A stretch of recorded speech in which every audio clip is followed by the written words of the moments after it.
ए जी का हो? ली ना होई गरम चाय लियल बनी पी ली। अरे जहर और नहीं कुन डलले अमार बढ़ने के प्यार बचत नहीं खे। ना ना सोचो तानी कभी रगड़ा करेलू कभी झगड़ा करेलू हैं? गरमी के दिन में लड़ाई करेलू कहते हैं ठंडा चढ़ाई करेलू। हे दे हमरा से झगड़ा के बिया मत बोई ना तो ये ठंडी में बहुत पछताए के पड़ी। अरे गरमी के दिन में लड़ाई करेलू कहते हैं ठंडा चढ़ाई करेलू। हटी होने धनी बनी कोनो फ्यूज हम तोरा व्यवहार से रे तोरा व्यवहार से। अच्छा हाँ दे हमू नहीं हरे से कुछ सीखिए के आइल बानी ठीक नु। का सिखले बड़ू हो? भौजी समझले रहे हमारा के प्यार से। हाँ। भौजी समझले रहे हमारा के प्यार से कि जाड़ में न झगड़ा कोई जाला भतार से। तब तो हमार चानिए रही।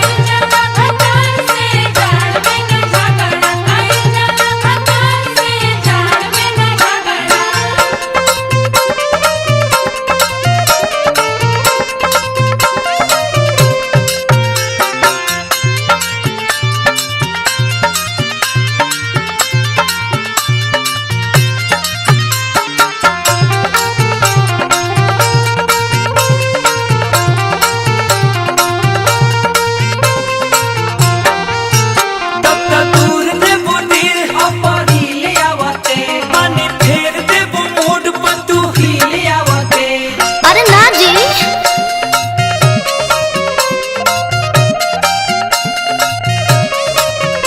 आई आई राजा मैं आई के जौन खिसियाई राजा जी इतना ते कराना होला मरदवा में हर में लड़ाई राजा जी। इतना ते कराना होला मरदवा में हर में लड़ाई राजा जी। परेशानी रानी दूर नहीं होला मोर कपार से रे होला मोर कपार से। सुनी चली बाम लगा के घाम में सुता देता नी। ए चांद जलेबू का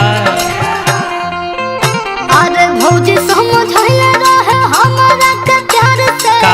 भौजी समझले रहे हमारा के प्यार से कि जाड़ में ना झगड़ा कोई जाला भतार से।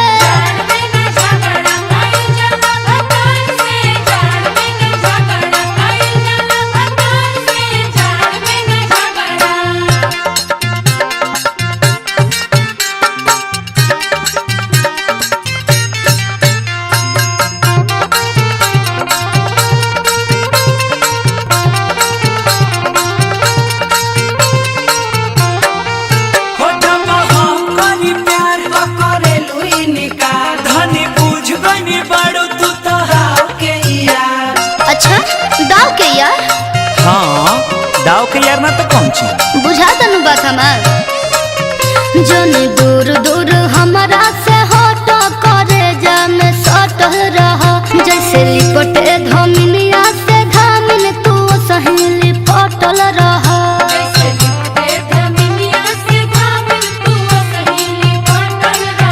कृष्ण जी अजित शंकर के पोल्हावेलू दुलार से पोल्हावेलू दुलार से। अच्छा हम बोलावे नी और वो ना बोलावे नी। ना हम तो कबो नहीं पोल्हावले।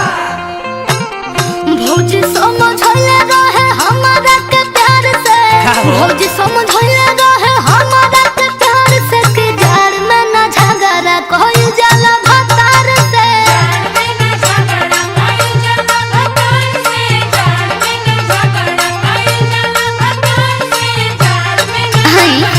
चली